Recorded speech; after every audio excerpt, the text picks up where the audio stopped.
Hello, witchy people, back again for the YouTube Pagan Challenge 2018 and the letter H. And my choice for H is Hedge Witch. And obviously that's very personal to me because I am, if you hadn't guessed by now, a Hedge Witch. And the reason I chose Hedge Witch for this particular letter is because I wanted to kind of make it clear there's a lot of misunderstanding when you use the term Hedge Witch. People automatically assume you are a herbal witch, a green witch, a natural witch, as in natural green witchery. And although a lot of hedge witches do encompass all of that within their pathways, including hearth witchery as well, that isn't what it is. We're not herbal witches, green witches. We are those, but we're also something else. The hedge part of being a hedge witch or being part of the hedge craft isn't hedges, not physical hedges as such. It's not picking things out of hedgerows, and which is what most people do think. It's actually, and some people describe it in many different ways: straddling the hedge, flying the hedge, sitting on the hedge, all sorts. I like to say straddling the hedge. So basically you have 1 foot in the real world and 1 foot straddled over the hedge, which is the almost like the imaginary wall between worlds. So you have 1 foot in the real world and 1 foot in another world. And for most witches, hedge witches, that other world is the spirit world. Though for some hedge witches, it is the world of the fae, fairies, elves, goblins, mythical creatures, that sort of thing. So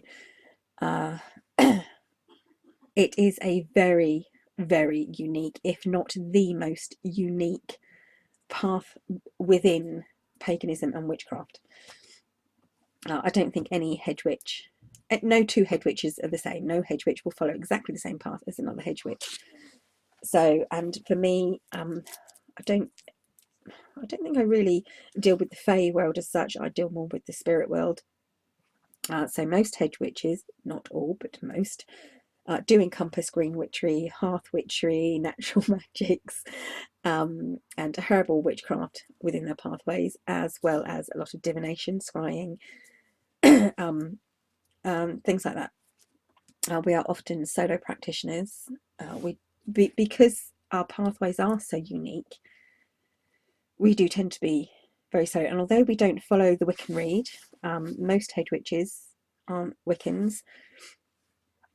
We do have our own very solid and very strong rule of ethics and morals that we must follow. It's more to do with the ripple effect, I suppose, like karma, than the rule of three. So not necessarily that whatever we send comes out comes back threefold. It's that everything you do will have a ripple effect, will have some reaction and action against something else, against something else, against something else, and eventually that will come back on you. You know, it will affect you in some way. So that's kind of, I guess, the best way I can explain it.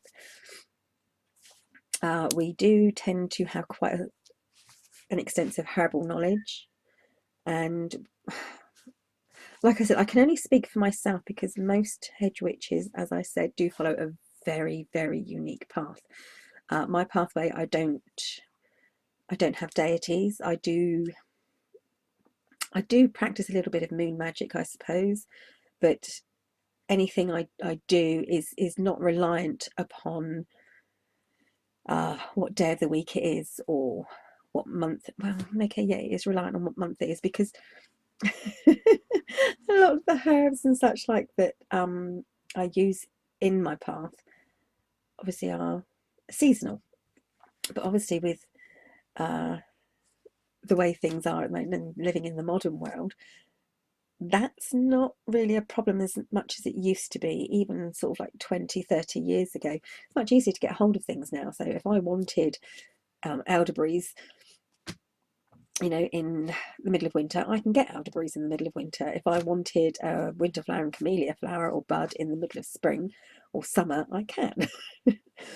So There is that, but like I said, being a hedge witch is very, it is very lonely at times. It is very eclectic, and to me it's one of the most misunderstood paths. I think because we kind of don't share too much. We're quite secretive, and that obviously it causes a problem because we are quite secretive. I mean, if anyone asks me anything, I'm more than happy to share, but I tend not to give out information if it's not needed, which is really weird being on YouTube and sort of making all these videos, but I don't share. So yeah, there it is, my YouTube pagan. I'm gonna stop now before I carry on and ramble on for hours. So that is my letter H for the YouTube Pagan Challenge 2018, and I hope you enjoyed that, and I hope it explained a couple of things, and there you go. Bye for now, witchy people.